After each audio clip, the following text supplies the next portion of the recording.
Okay, so we should be recording now. Sharing the screen. Okay. All right. And we are going to get, so we're recording. We're going to get into the VM. And so the plan is to just talk about some of the basics. So I'm going to do some scripts first, just general Python things.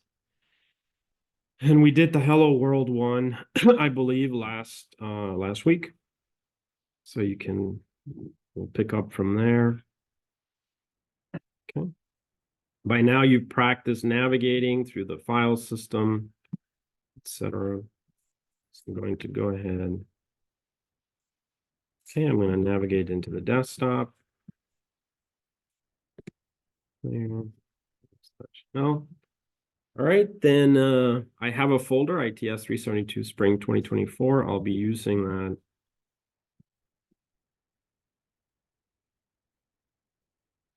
Okay. And oops. All right, so we've done the Hello World example, basically. This is the last one that we did. So if we ran something like this, we made it executable. Oops, case sensitive. Right, and we were able to run our script. Kind of review this one. I'm going to use cat.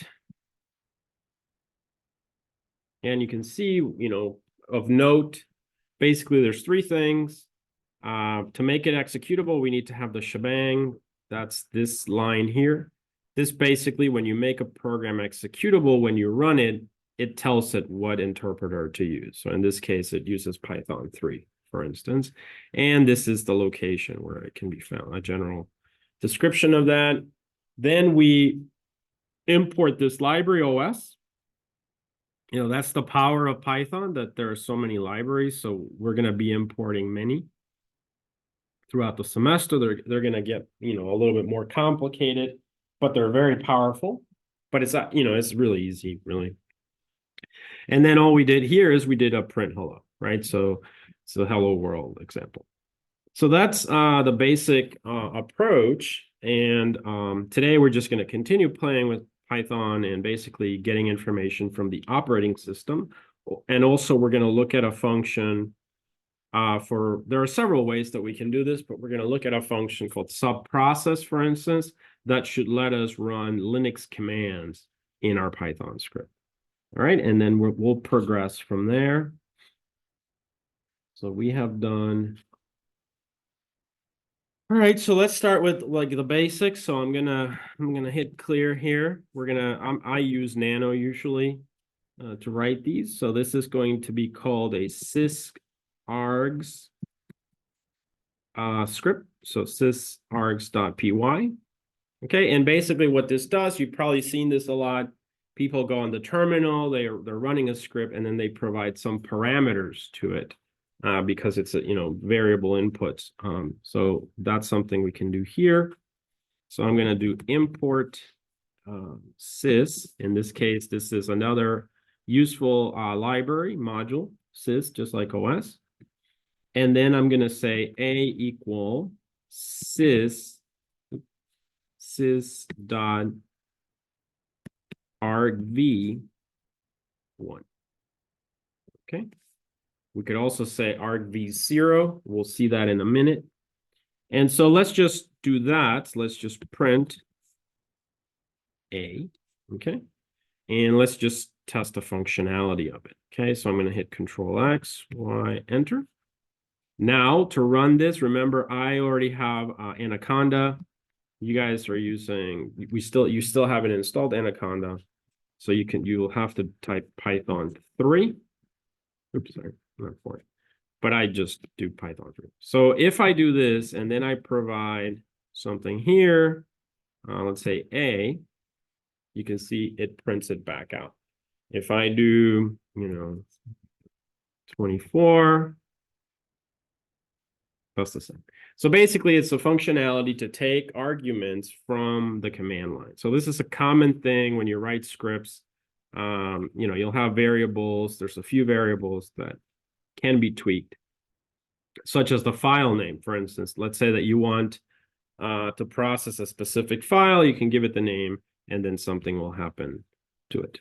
Okay, so let's go ahead and extend this a little bit more. So let's say we're going to add some logic. These are just examples to kind of get everyone, comfortable with Python. I mean, it's not really that difficult. Just a few things. We're going to use an if statement here, for instance. Remember, A is the variable that we are getting from the terminal. So then I'm going to say if A equal 1, right? Now, the things to remind you here, if this is a constant, so then put it in double quotes. If this is a string literal, put it in double quotes. Otherwise, it would be a number, like an integer. Okay, now when you do an if statement, if you remember in Python, you have the colon to indicate, that's either a for loop or an if statement. And then after that, usually when you do if statements and for loops in C, C++, you have the curly brackets, right? Here, what you need to have and be very good at is the indentation. Okay, so here I'm going to hit enter. And then I usually use 4 spaces. Some people use tab. Key thing, don't mix them up. Okay, don't mix them up because you can create something that's inconsistent. Some people do 2 spaces. I find that not, maybe your eyes are sharper than mine, right? So 2, but for me, I like to see the contrast better. So I add the 4 spaces, 1, 2, 3, 4, right? And just always be consistent. 4 or 3 or 2, whatever you decide to do, just be consistent. All right, that's kind of it. I mean, in terms of Python, don't forget those colons, don't forget the indentation, and then you should be good. Everything else is pretty straightforward. So now let's go ahead and do some logic. So if it's 1, then we're going to say A is 1, right? So just to show how this would work. Else, there's also elif. So we can do an elif actually just to illustrate it. Elif. And elif will take an argument. So here we can say A equal 2 colon 1, 2, 3, 4, right? That's the key thing. And then you can do print. And then you can do A is 2, just like that. And then finally, else 1, 2, 3, 4, right? The indentation, you can say print, and then we can say A is, and since we don't know what it is, right, we can just print the letter A, for instance. Got it? All right, so we're going to try this out. So we're going to give it a 1. It should print out as a 1. We're going to give it a 2. It should print out as a 2. And then if we give it anything else, it'll just tell us what it was. All right, so that should be a nice little example, just a review if statements and Python in general. I'll do several. I mean, that's all I'm going to do today is just go over a whole bunch of exercises for you guys to kind of practice. And in particular, show you how you can interact with the operating system itself, which is really like what we want to do. Okay, so now let's run it. So I'm going to give it, now notice if you don't give it anything, it errors out. So we haven't done any error handling there. Okay, so this would require some error handling, but currently it requires an input. So if we give it a 1, it's a 1. If we give it a 2, is a 2. And if we give it anything else, let's say 17, it just prints out the number 17 because it doesn't know what it is.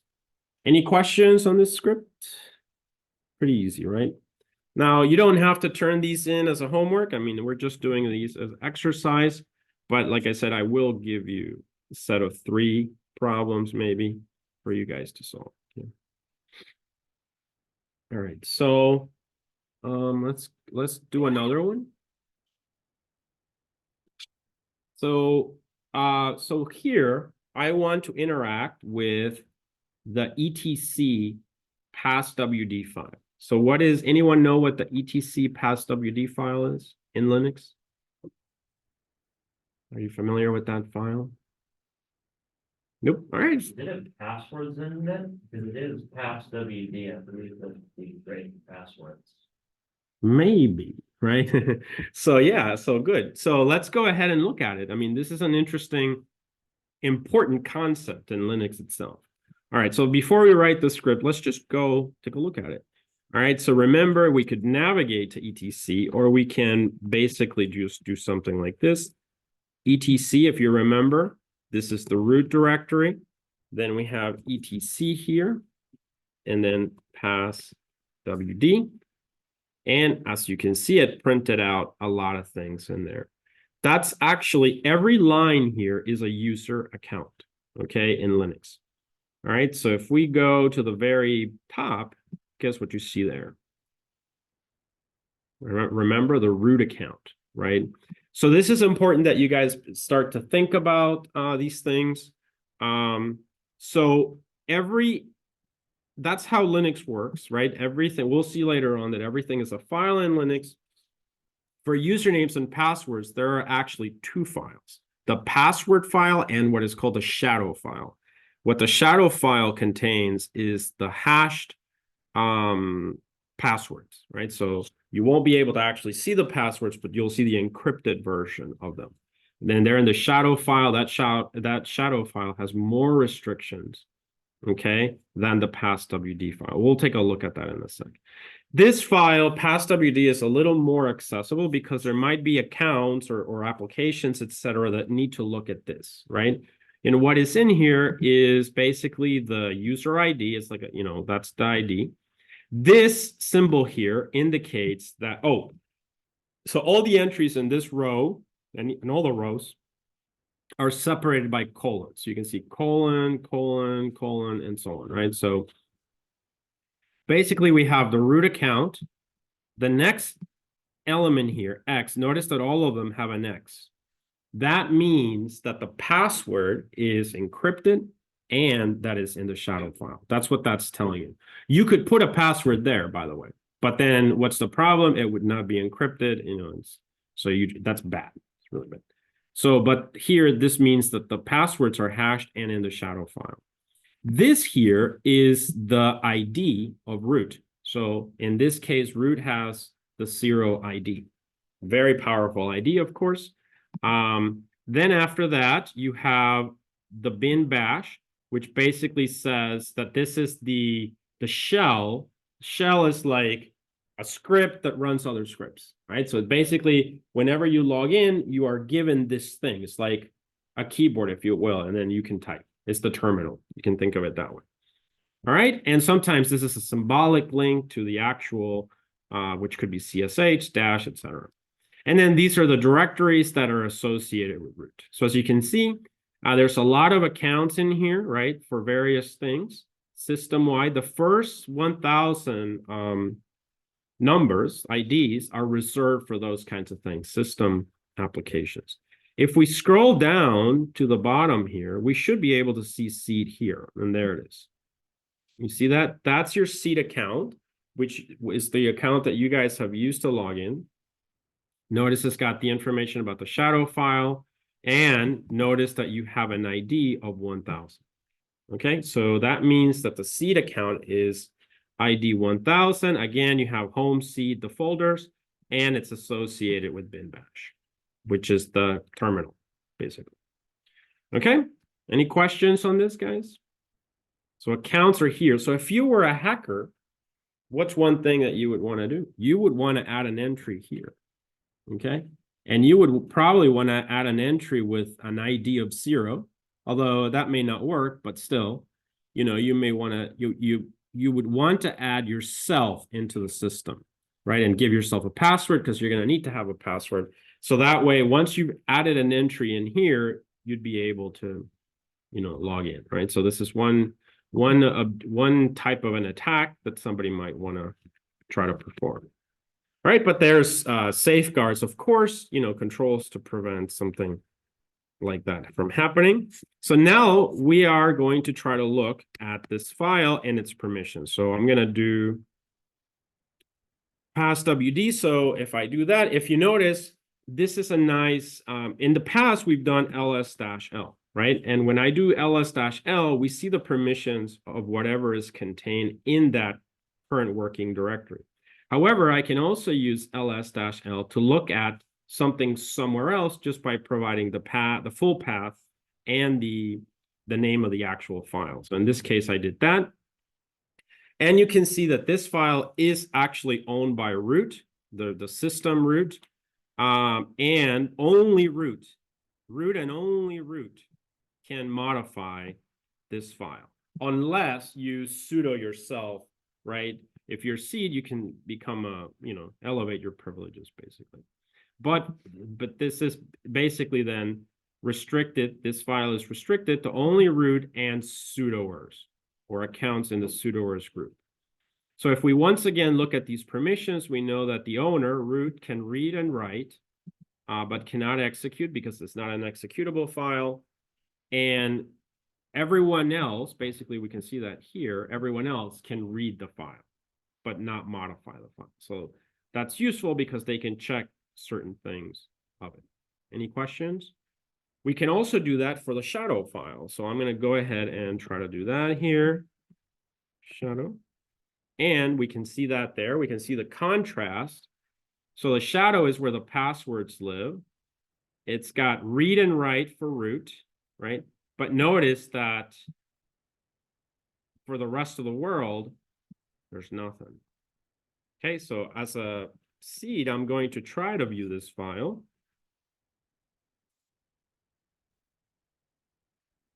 Permission denied. You guys see that? However, if I do sudo, hopefully, I can now see it. Got it? So this is access control, right? So remember that, when you do a Linux class, security is central to it because basically the operating system was designed around this access control ideas. So here are the accounts. So where is, there's seed. There's seed. And you can see here, we have a very long password. Okay, this is the encrypted password. Okay, so that's an important issue, basically. So we've looked at the two files associated with accounts and passwords. We have looked at their access control parameters. Okay, now we've established that we can read the file. So now let's go back to our Python script and we're going to try to read that file. All right, so I'm going to do ls-l. And please stop me if you have any questions or anything like that. I can try to answer. All right, so let's go ahead and create a new script here. Let's call this one read passwd.py. Okay, so I'm going to do f equal open. And then this is going to be etc. So by the way, this is how you open files, right? In Linux, in Python, you create a file handler and you can use the command open. And then you specify the path, passwd. Then we have various options here. By default, this is R, which is read. So you don't have to specify it if you're reading because it's by default. It's R. This can also be W, which means you're going to write to the file. This can also be binary files, RB. So this is important when you're doing like cryptography, for instance, where you have long passwords. So when you guys take your 350 cryptography class, you'll be reading and writing binaries, basically, because it's like hexadecimal encrypted value. All right, so anyway, but for now, this semester, we'll probably just use read and write. All right, so in this case, we won't be able to write to that file, but we want to read it. So now let's go ahead, and there's many ways of doing this. This is just a simple example. So I'm going to do for line in f.readlines. Okay, remember the colon, this is a for loop. Notice that I'm just going over the basic ideas that you know already from any programming class.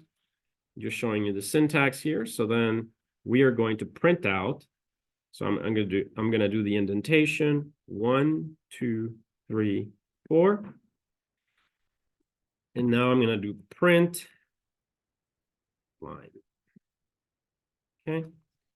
And then I always ask, don't forget to close your event handler. Okay, so you don't want to leave those open. Okay, so you open the file and now close it. All right, so go ahead and run this script. Clear, hit enter. Okay, and now I'm gonna run Python. R is not defined. Okay, so I must have used the wrong letter. Yeah. So I use R, this should be F, okay? Because it's the F from this. We're basically, so the way that this might seem strange to you, but the way that this works is that for loops iterate over lists. And basically f.readLines just reads all the lines and creates a list of them. So then we can iterate through them, okay? So that's kind of what's happening there. In Python, unlike other programming languages that have lots of data structures, in Python, you have fewer data structures, if you want to think of it that way. And lists are central to Python. Okay, so let's go ahead and do that. Okay. All right, there we go. So as you can see, I was able to read the contents of the past WD file, and I'm able to read them line by line and print them out as we iterate through them. That's it. Any questions? So as you can see, all I'm doing is using Python to interact with the system. At the end of the day, you can imagine, our goal is to have automation, right? So we're trying to have automation with our scripts more and more so, because you don't want to, let's say you have to create 200 accounts, right? Like right now, I have to add 2 courses into a system, and student by student I have to do. But it'd be nice if instead I just have a script with the names and just run that script and not have to do it manually. So that's kind of the idea. All right, so we're gonna look at something else. So let's do is there an question on this? Any questions? No? All right, let's do another one. Okay, so I'm gonna do ls-l. I'm gonna do nano. I'm gonna create this one, a range, use the range, use range. Py, this is just a simple one, but it's a very useful way of doing a for loop. So I'm going to do for counter in range. So Python has this range function that creates list of numbers. So here, for instance, I can say from 1 to 10, basically, or 0 to 10, and then colon, or it can be whatever you want it to be. Really, it should be able to be like from 3 to 13, and that should work fine. You can also do steps. So we'll do that try that in a sec. So I'm gonna indentation now, 1, 2, 3, 4, and I'm going to print counter.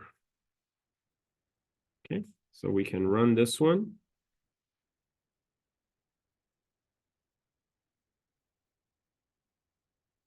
Okay, so let's run Python. And you can see it starts at 3, it ends at 12. It doesn't include the last one, but there should be 10 here. 1, 2, 3, 4, 5, 6, 7, 8, 9, 10. Yeah. All right, and that's one approach. Let's go ahead and I think for the step, you just add something like that. All right, so let's try it. Yeah, as you can see now, it's taking steps. So from that range, it takes a step of 2. So it goes 3, 5, 7, 9, 11. Okay, any questions? Nope. All right, good. All right, so that is that example. All right, so there's the subprocess function. So let's try it.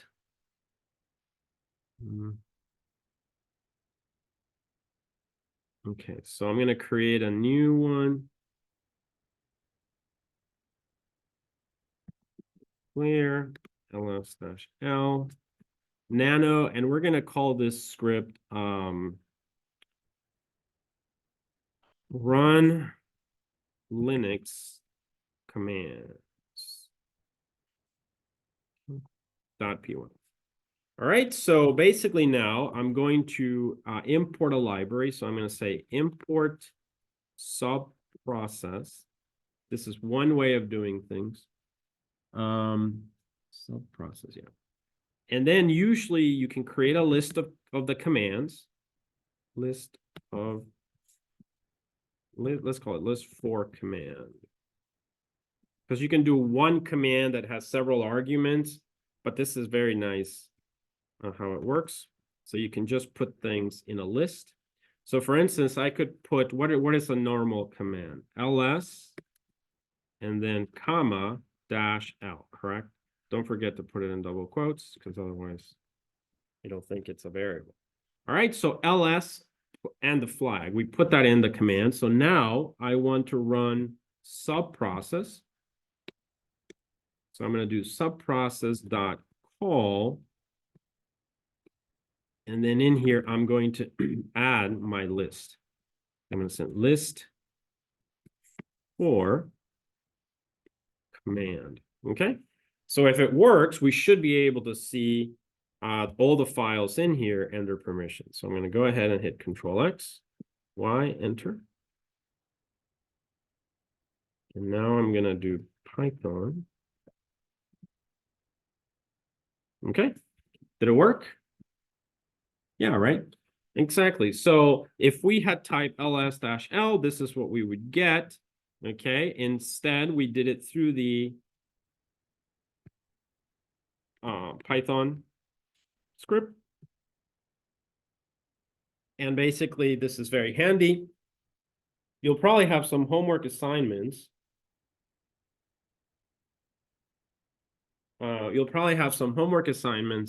Where I ask you to run some commands. And so this is one way of doing it. Okay, this is very handy. Let's try another one. So I'm just going to copy this one. Oops.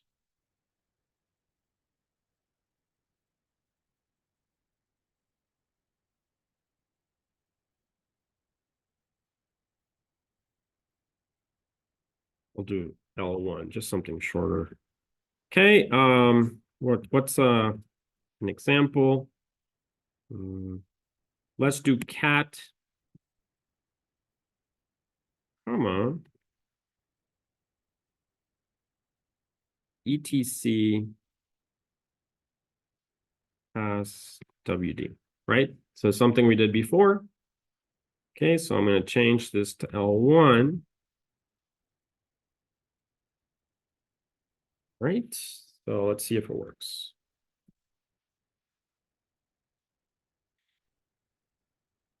And it worked.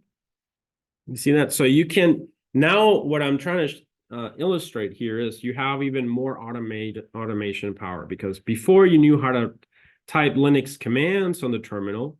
Now any Linux command that you could type on the terminal, you can put in subprocess and start to develop more functionality in your automation in your scripts. Okay, any questions? All right, let's look at another library called the OS library. I think I mentioned that one in the past. Let me actually do it clear here. All right, so let's do nano OS module.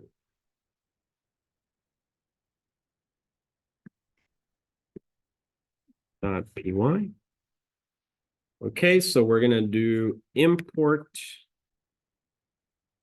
OS. And let's see, let's just print out.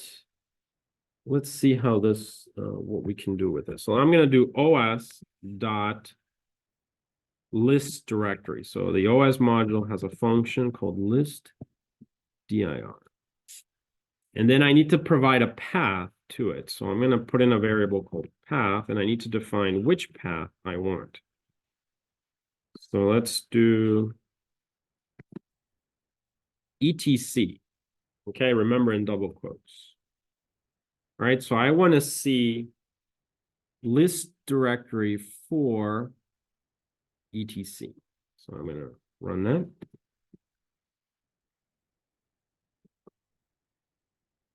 Python. Oh, did I forget to? Yeah, I didn't print it. Sorry. I called it result. And then I'm going to print it.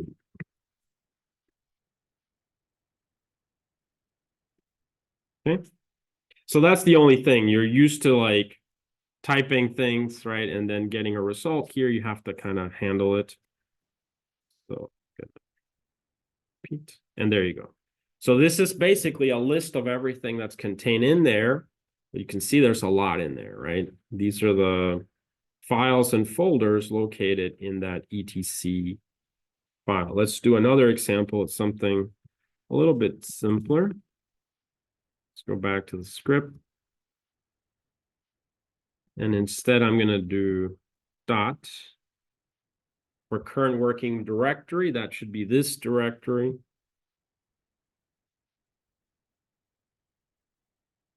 And there you go. So it's telling me basically all the scripts that I've written so far. Any questions? So what this illustrates is that you can do all of this through subprocess, but there are sometimes modules like OS and system that allow you to interact with the operating system as well. So keep that in mind.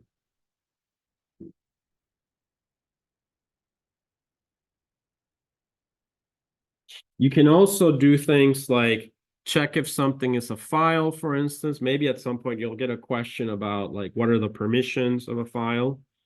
But here we can check to see if something is a file. So I can do print, well, yeah, print. And then in here, I'm going to say OS dot path dot is file, right? And then we're going to say something here like one file that I know exists is etc as WD, right? So this should return true because we're checking to see if this is a file, right? So I'm going to do Control X, Y, clear, true. Does that make sense, guys? So it's a way of checking if a file exists, maybe like a log file, etc. You want to look for it. So this allows you to view it. Any questions? Okay. What else can we do here?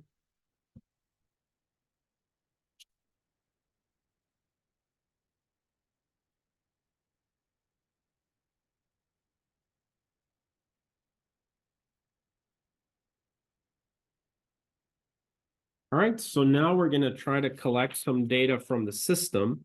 Imagine that we want to collect something like the name of the system, disk utilization, and the uptime, right? So how could we possibly do something like that? So I'm going to do clear here. Now let me actually show you something else. I'm going to do ls-l. So subprocess was in run Linux commands, right? That's where we had subprocess.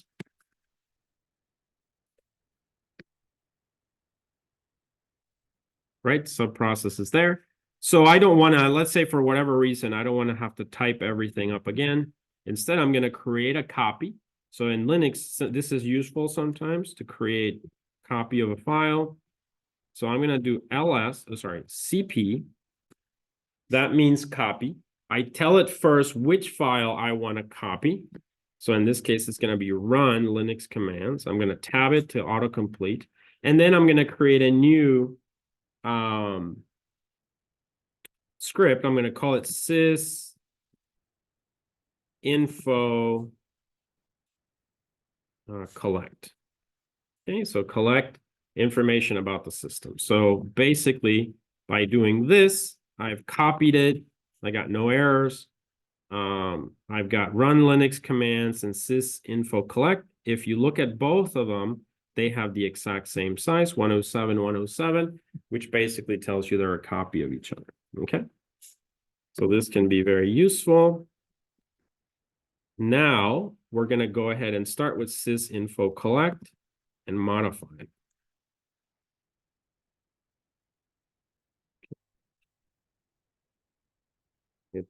Oh, sorry.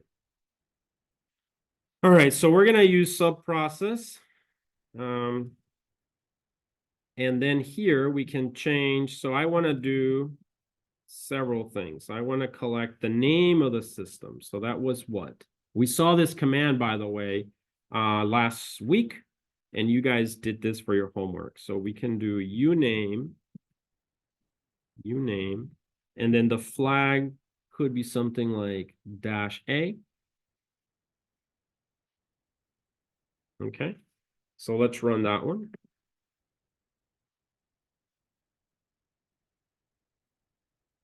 So sys information collect.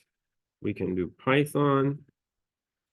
And there it is. The name of this system is Linux VM, Ubuntu, and so on. It gives you all the information. That's the name of the system. We can do several of these. So I'm going to do another subprocess.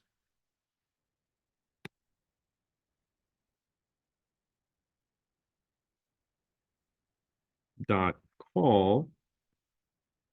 And I'm going to call this one L2. And this is just basically another command that I want to do. Let's try ls-l. Let's just do that one.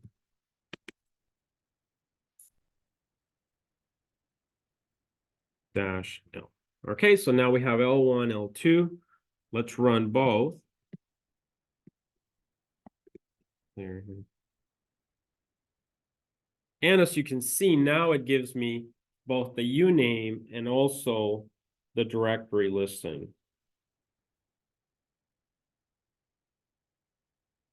Any questions?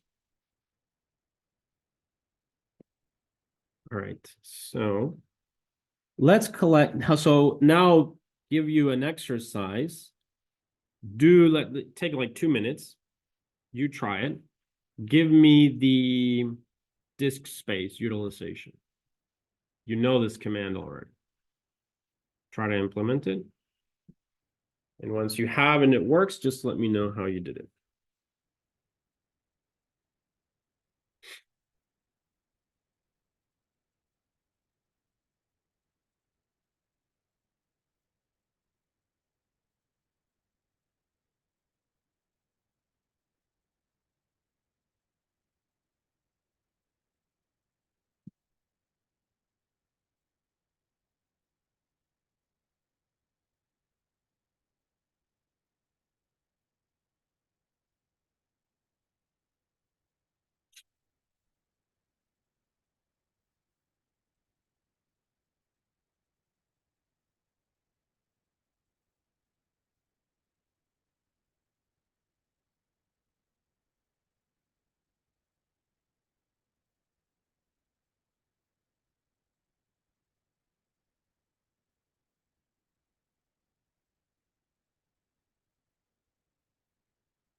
Any luck?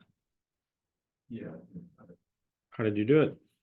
I just reused the current script that we had, just made it easier. Mhm. I just added, like an L3, that's just a DF-8. Right, and I right. just ran that. And it gave you the district, exactly. So yeah, so let's try to implement that. It's good. So I'll do L3.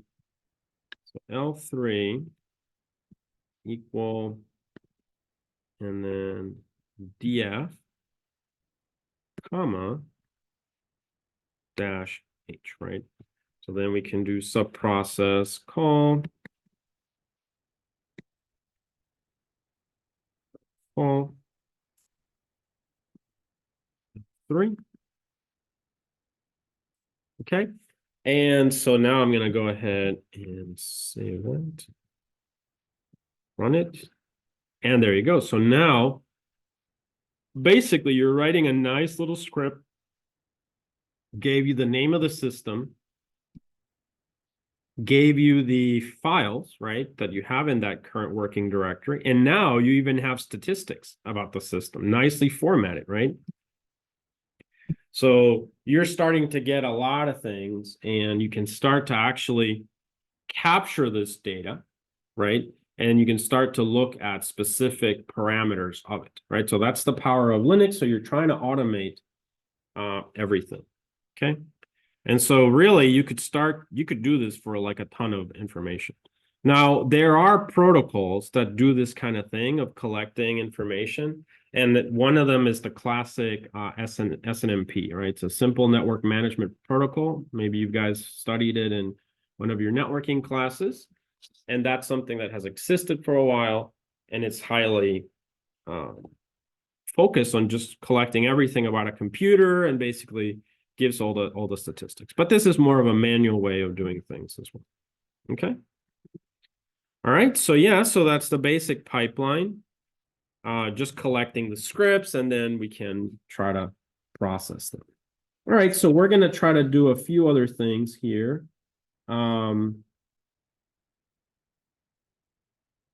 So let's see, what else can we collect? Oh, the uptime. Yeah, I forgot the uptime. I said we were going to do uptime.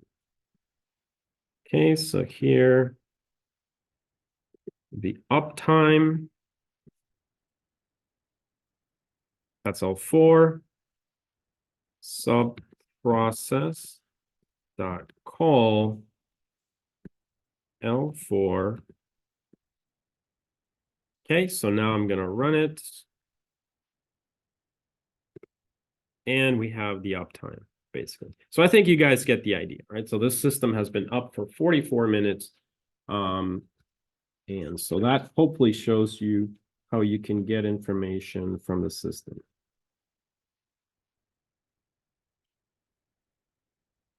Okay.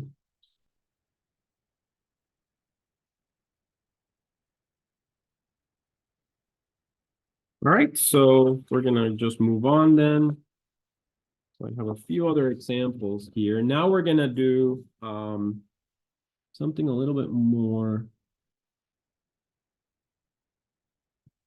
Okay, so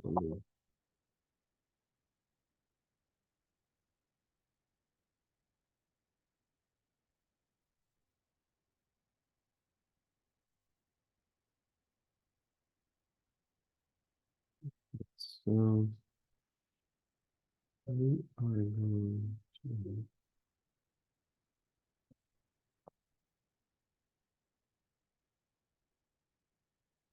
So we are going to build a port scanner. All right, you guys, I'm sure have played with port scanners before, right? You know, built-in ones. But here our goal will be to just create one. Okay. So this should, I think if we do this exercise, there's a lot going on. So a lot of good things to practice. And in the end, we'll be able to have a nice little example of the power of Python for this task. So I am looking for, so it's basically, we're going to start with just the networking part. I just want to show you, the networking aspect. And then we're going to start building the application, basically. So I'm going to hit clear there. So now I'm going to do script. I'm going to call it networking sample.py.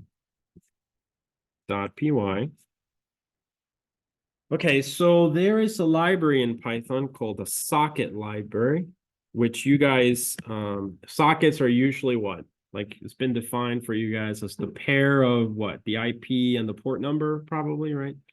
And so we can think of that as a socket.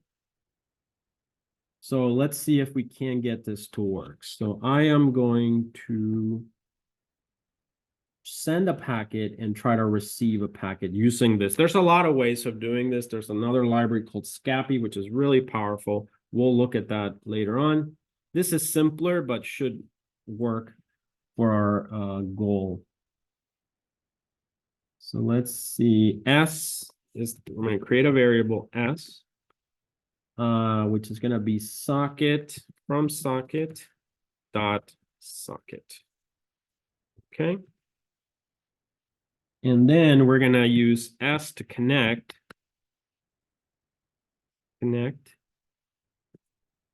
We need to specify an IP address and a port number.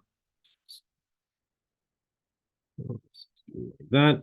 So this would be the IP, comma, and this is going to be the port number.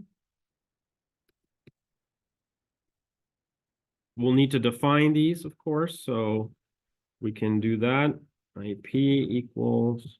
Now the IP can be written as a string, basically. So for now, I'm just putting in 192.168 dot, some number 1.23. All right, so we'll change this, of course, to maybe our local system, and then the port number will be some number. Let's say it depends on the service that we have available, but let's try 22 for now, which is SSH.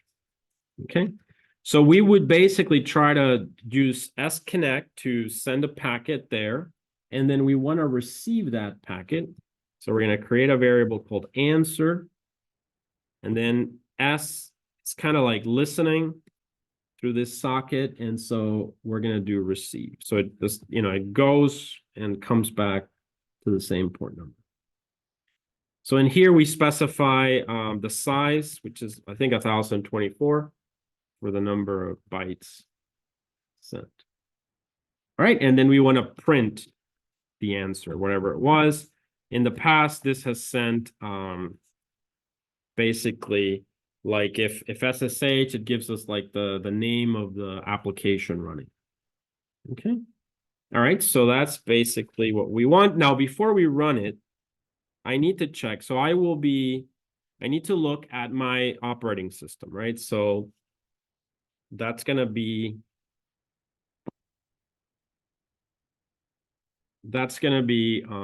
we can use a command we looked at last week, ipconfig.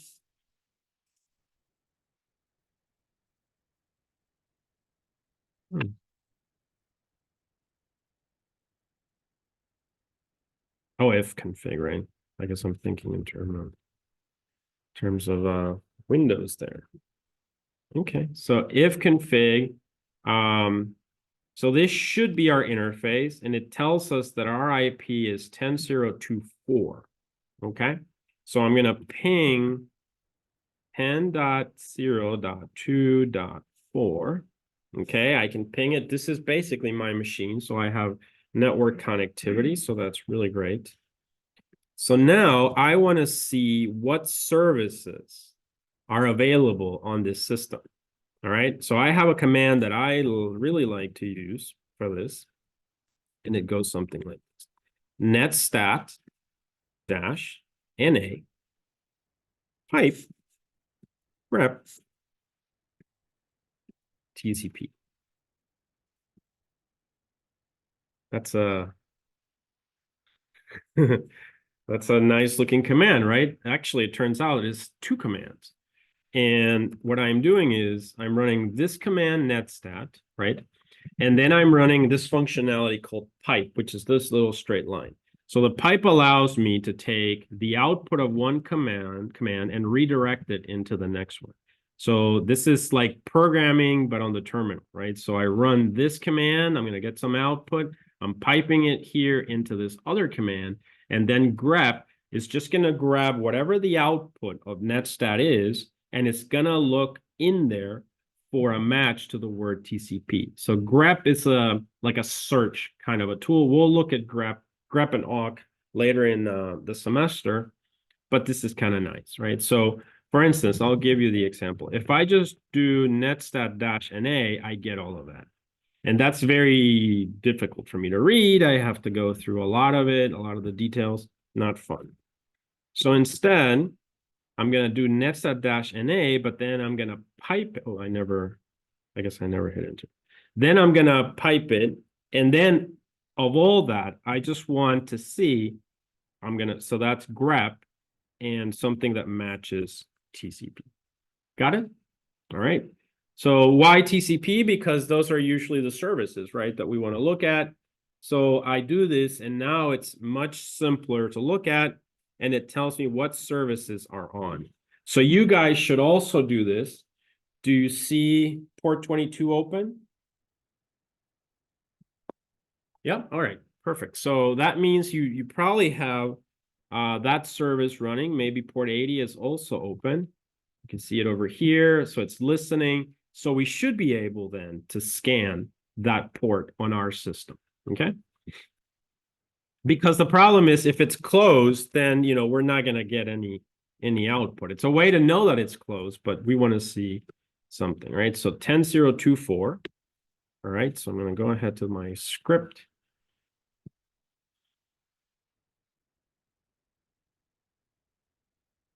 There it is. So I'm going to change this to 10.0.2.4.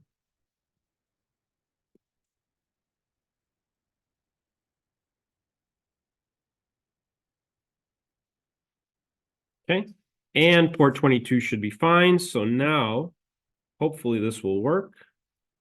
Let's try it. So I need to run this script. I'm trying to connect. So it's, so Python. What do you think? You think it worked? This is, I think it's called a banner or something. So it basically went to that port, and it was open, and the port returned this, which is SSH, open SSH, Ubuntu. So that's like the banner of the service that's running on there at port 22.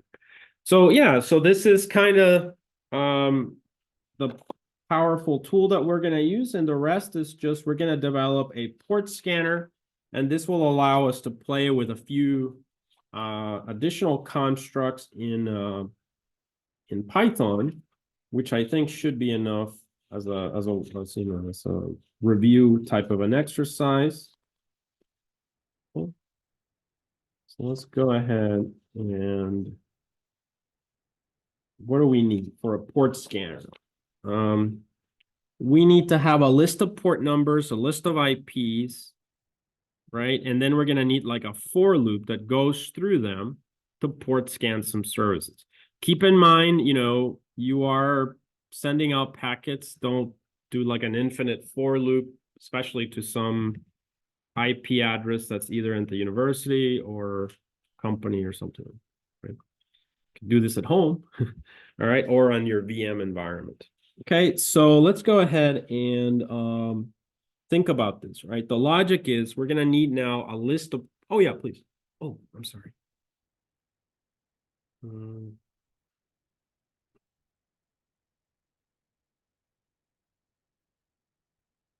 There it is. Yeah, sorry. I don't know why it doesn't. All right. So as I said, this should be just a nice exercise. We're going to create a list of ports. So I'm going to say instead of port number, ports list. Okay.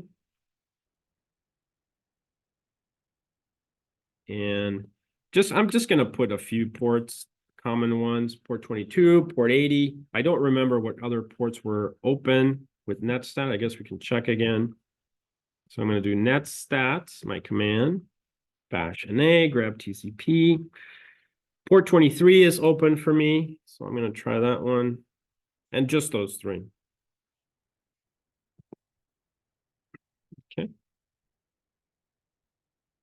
And then as far as machines, I'm going to do IPs list. And this is going to be that 10.0.2.4. And I'm just going to do the redirection one, which is the same. So 127.0.0.1. Just those two.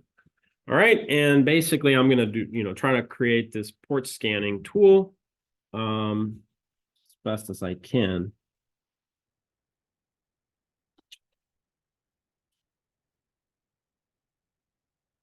Oh, all right. So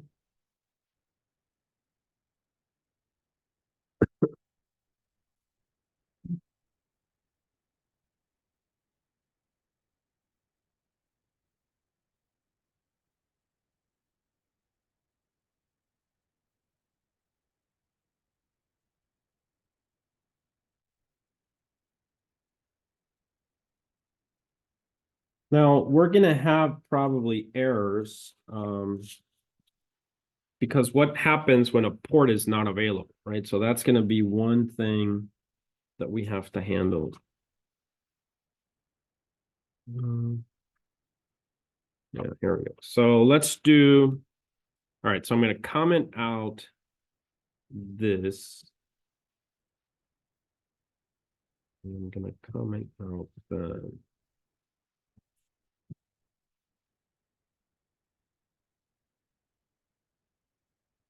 All right, so now let's add a for loop. So for basically IP in IPs list.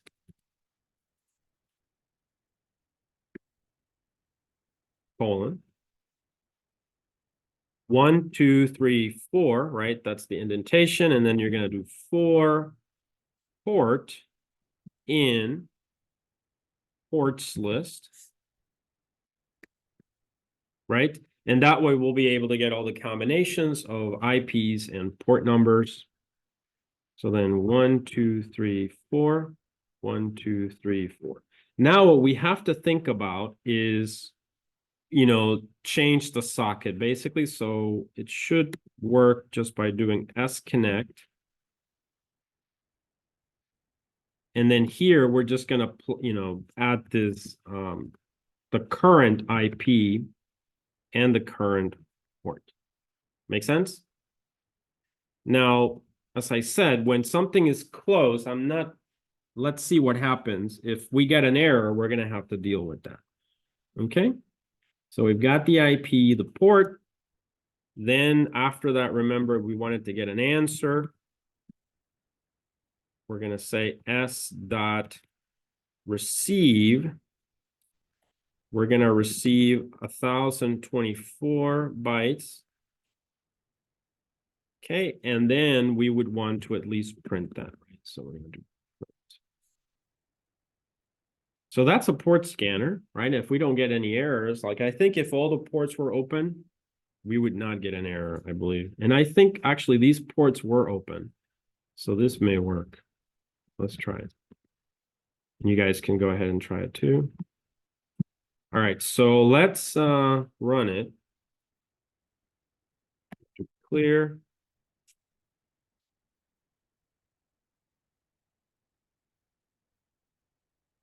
Error.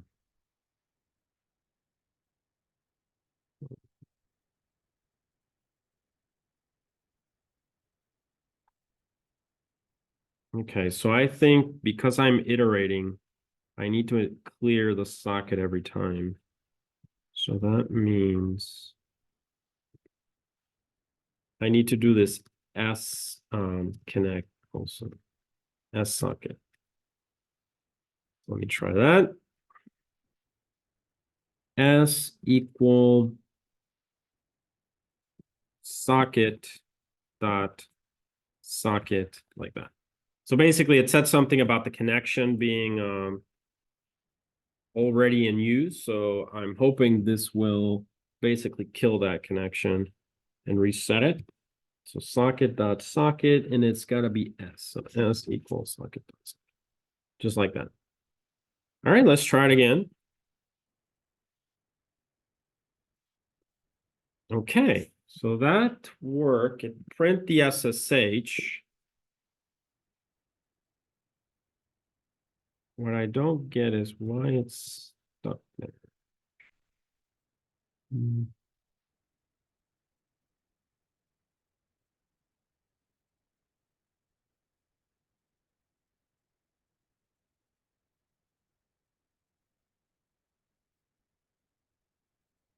We got one. All right, so we're making some progress. And if you guys have suggestions, go ahead. So we're trying to build. Oh yeah, I just wanted to add this. I noticed this on mine because Yeah. I noticed port 80 wasn't open on mine. Mhm. So I put it in there anyway. I did get an error on mine that said connection refused. Mhm. So when I took that out, I believe it showed me more results because I just put in 22 and 23 and it showed me more, but it showed me both of them. How did you with what? What did you do? I just wrote exactly what you had done. You have it exactly like me, Yeah. and it worked for you? So yeah. Yes. I think because I did it in order. I did 22, 23, then 80. Mm-hmm. So maybe because it's out of order in your port list, that's the only thing I think that's different other than my ID. That's an interesting I don't know if that'll work, but yeah. Okay.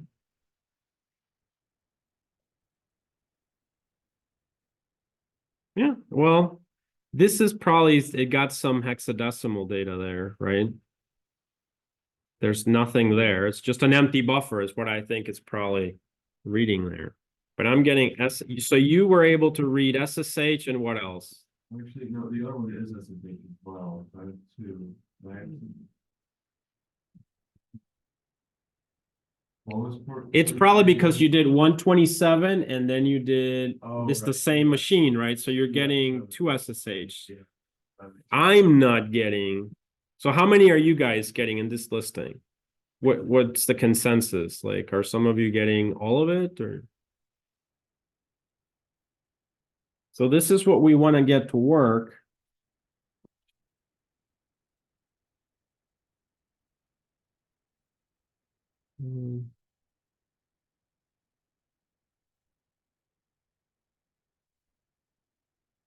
Now let's add, oh, there it is. Okay, so it's just that it's a bit going slowly, right? Because this tells, I gave it 3 ports and this is what I got for the first machine. And I gave it, for the second machine 3. So maybe I'm going to get a third element here or, third for this sequence. So that's what I would expect. I got these 3 from the first machine. We can probably print out the IP and the port when we're doing this, and that way we'll know exactly what we're looking at. But I want to give it a second here to finish. Maybe it'll, because I would want, oh, there it is. Perfect. So yeah, this is kind of what I expected. It kind of works, right? We can make it better for sure.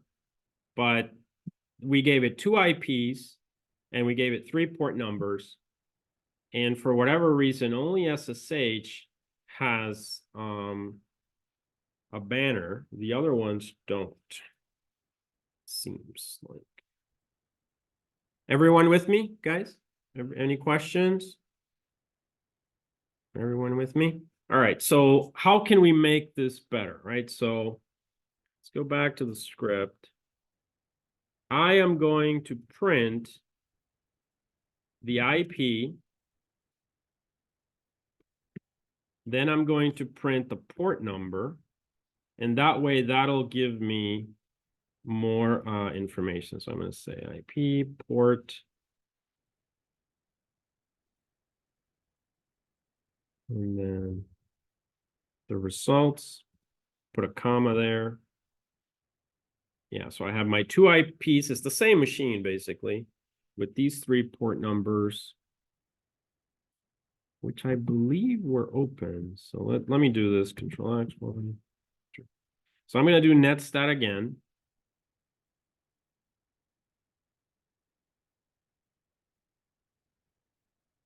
All right, so port 80. Notice that also we've got these things happening now, right? Notice it was just listening before. Do you see now we've got these fin wait. Those were the packets that we were sending because this TCP is opening connections, okay? But that's, we're not worrying about like 3-way handshakes or anything like that today, but I'm just pointing that out. You can see it recorded the 10024 on this port number, right, that try to connect.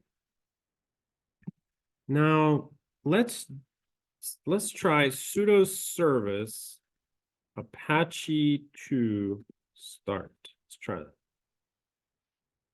All right, so usually sudo service, it's a new command. You'll see this probably this Thursday in the news list of commands, and it's basically to start a service, right? So service, so you have an operating system, like such as Linux, and then services are associated with port numbers, right? So here I'm looking at services. 22 is SSH, 23 or 21, whichever, I think it's FTP. And then port 80 definitely is web, right? So the web browser. So what I can try to do is the service is actually called Apache 2, right? That's the Apache web server. And then you just tell it, you need sudo because you need the permission. So then you just say sudo service Apache 2 start, okay? So now I'm gonna run netstat again. Okay. Yeah, so I think it was there. So let me try to run my script again.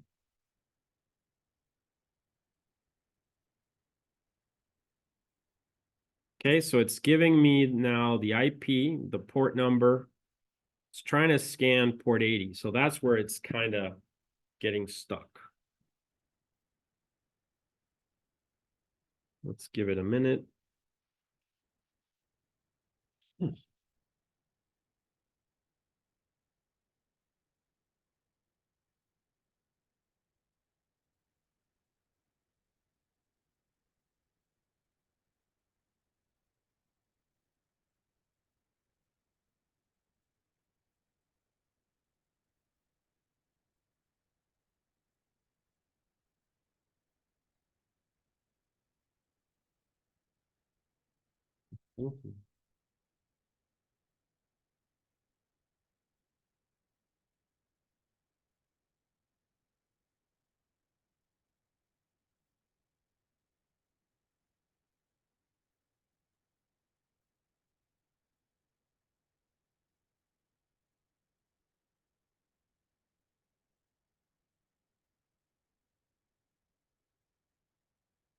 Okay, so it finished. Let's take a look.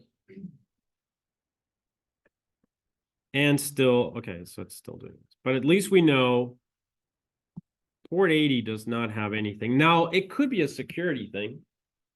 I mean, in a sense, it might be that Linux itself no longer, for something like Apache, wants to tell you, oh, by the way, I'm using Apache 3.7 something something. Why?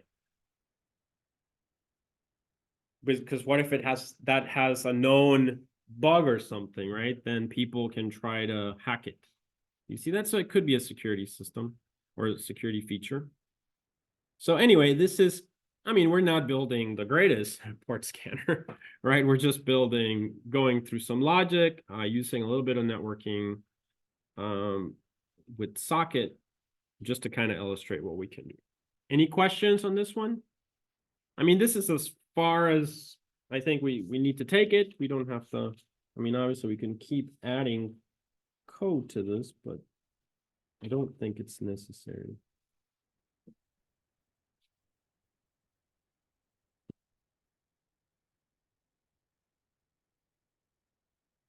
Now, I do want to add this, even though we didn't get any errors, I do want to illustrate this because especially when you're dealing with things with like the network, it's kind of like a little bit random. And so things can fail and break your scripts. So it's always a good idea when you're doing things like that to provide a try catch just to make sure that your script does not stop running. Okay, so that would be here. So we just have to encapsulate basically our code within this. So I'm going to say, notice I'm going to add indentation here. 1, 2, 3, 4. So Python has this feature called the try except. So also known as try catch in other programming languages. And so we add the except here. Except. And then we can add a message or just say, you know, something like print error. You know, whatever you want it to be. Of course, this has to be indented because it's within another code block. So 1, 2, 3, 4. 1, 2, 3, 4. 1, 2, 3, 4. 1, 2, 3, 4. Make sense? And like I said, the whole objective of the try catch or try except is that if you have something like this and for some reason there's an error, like, you know, something happens, the code will not break. It should continue to work. Okay, so I'm going to go ahead and run it. Okay, and it's doing that. Now there is one feature called the default timeout. So I think this could help out. So let me add that. That's the last thing for this example.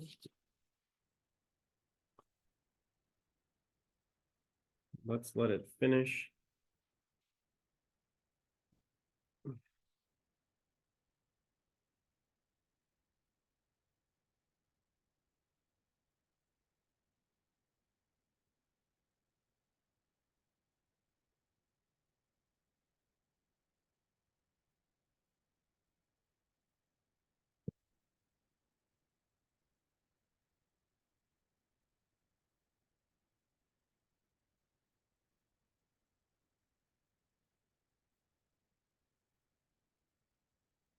Right, so at least we didn't have any errors before, but we know it's working, basically.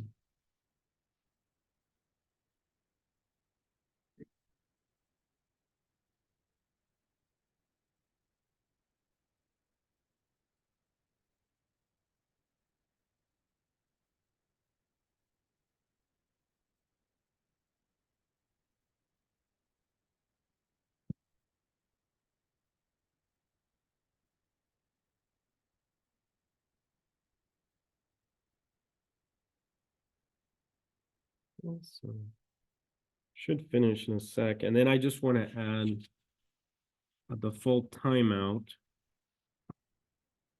See if that speeds it up. All right, so try catch worked. Now let's just go in here and after the try, and before you do the socket, you can set a parameter called so you invoke socket, and then you do dot set default timeout. And I think this should be like 2 seconds. All right, and this is just how long it should wait. So let's add that in there. Let's see if that has any effect. I'm going to run the, oh, I maybe went too fast. I do that sometimes. Did you guys get the command? Okay, great. All right, so let's go ahead and run it. See if that improves things. So, oh yeah, it was a little bit faster, right? But, oh, so what probably happened here?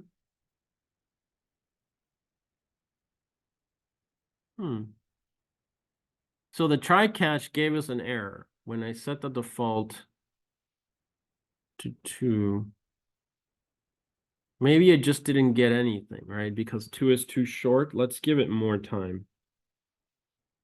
I'm gonna give it 10.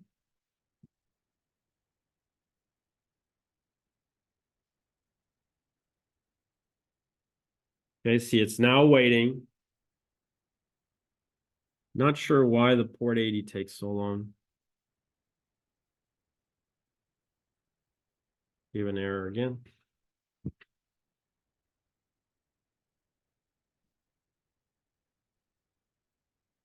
So this one, yeah. So let's increase it to 30 probably.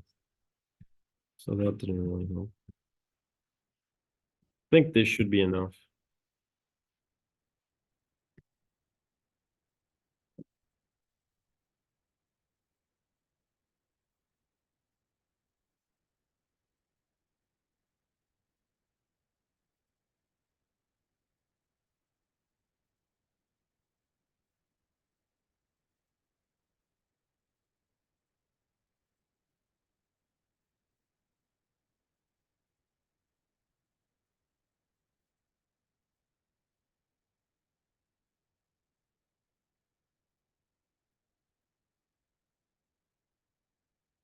Still error, huh? Okay, so it might be that it just needs longer. I'll let you guys, I mean, it really doesn't matter much, but I'll let you guys try a longer one and see if that is enough time for it to capture the information. Otherwise, just get rid of the line and that should fix it again. Any questions? So that was just a simple example showing you some of the functionality of Python, maybe using socket library. We built a simple port scanner, as you can see, pretty straightforward. This is really more of a practice exercise. All right, so the next thing we're going to look at is we're going to look at permissions. Remember, everything in Linux is file access control, right? Access control. So we're just going to look at an example of, through Python, of getting to look at some of these permissions. So let's call this Nano OS module.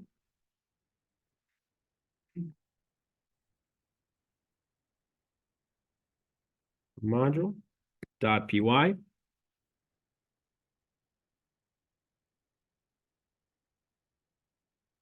I already have one of those. Okay.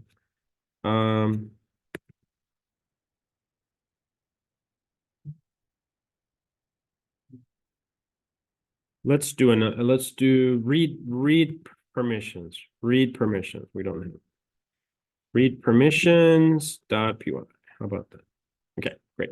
So this should be simple. This is the last exercise. So we want to, so let's do res equal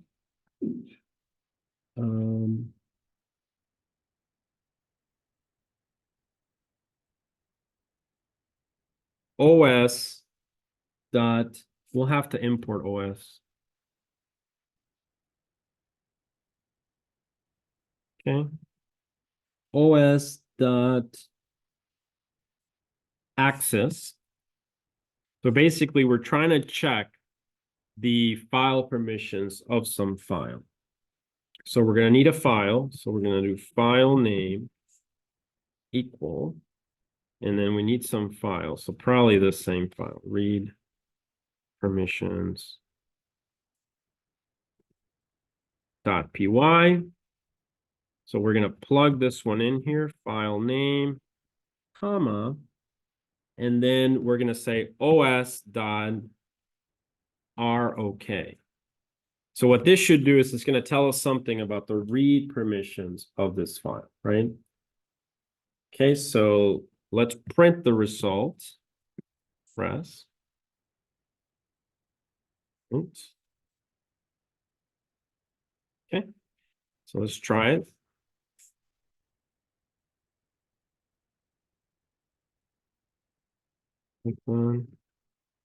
True. So what it does is right, that we can check the permissions to see if we have read permission, right?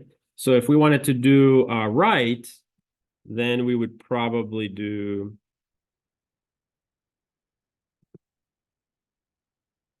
W, right? Okay, same thing.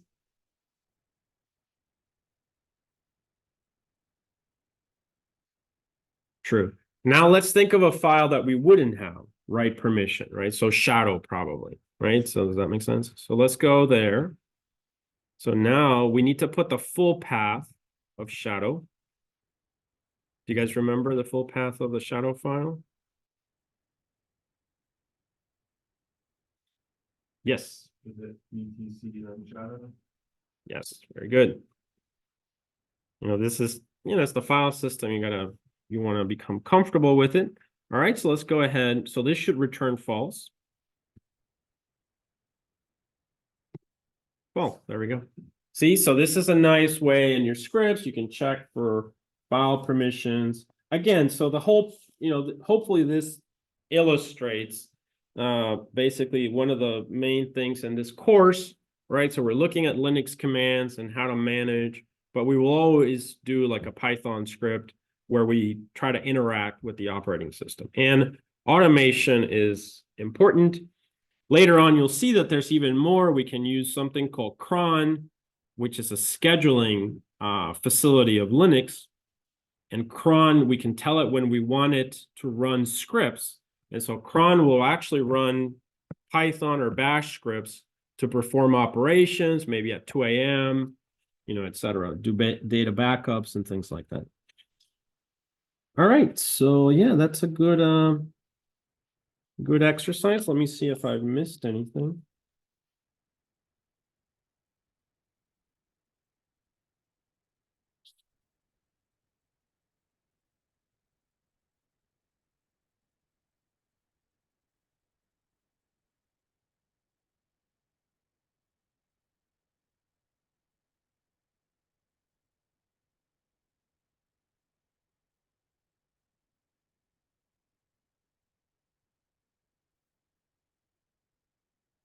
All right, so let's do an exercise. I'll let you guys, you can probably do it easily. But it should be fun. On the terminal, just on the terminal, try the following. I want you to print out all the information about the root, right, of the root account, all the information both in the passwd file and in the shadow file. How would you do that? Just on the command line, in one line of code. I mean, you can do it separately. So you can do it for the shadow and then you can do it for the passwd. But how would you do it? Think about it. Do you guys understand the question? Find me root. You know it's in passwd and in shadow. Just on the terminal, get me all the information about root. And just using terminal commands. You don't have to write a Python script. How would you do that? I'll give you a few minutes and then I'll go over the solution.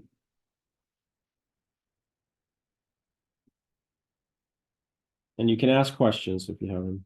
Could you write down the directories we're looking for? So I can focus on coding and I can just like look on the board and figure out what now. So you need to, so etc is the directory.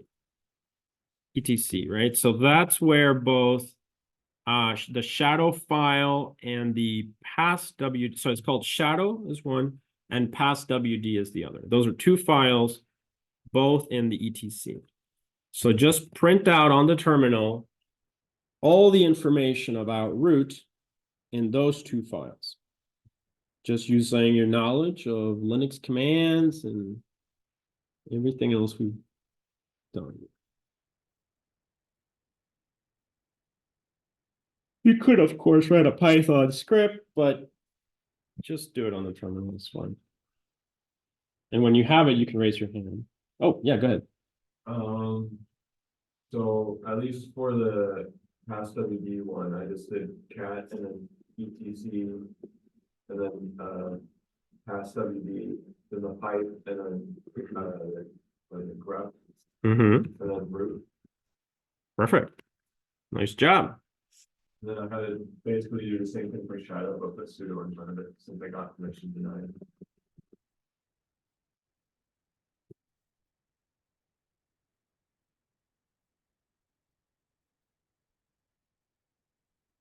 Perfect. Nice job. Yeah, that's it. So it's kind of fun thing. That's the other thing that we can do a lot of things on the terminal, like write these kinds of things later on. We can do actually even, after this one, another pipe and just keep piping these and creating bigger, much more complex, it's almost like writing code or a script, but on the terminal. We'll see more of this later in the semester. But anyway, that's kind of for today, the discussion. So I wanted to, do these examples. On Thursday, I'll assign some homework problems. I haven't written them yet. And then I will also, I think there's a case that we're going to explore on Brightspace. So if you guys want to start reading that one, it's going to be in the content section.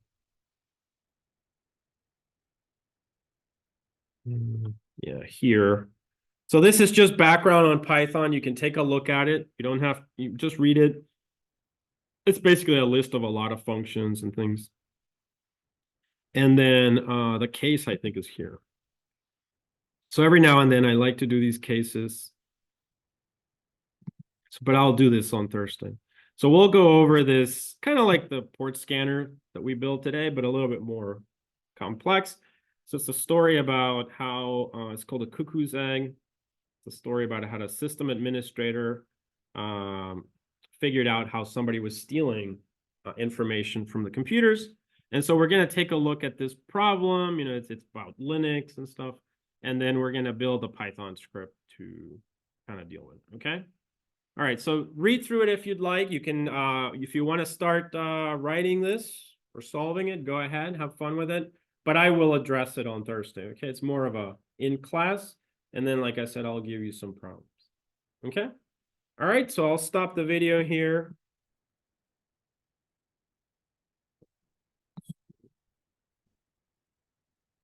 Okay. All right, I'll stay for, here for, I'll stop the video here.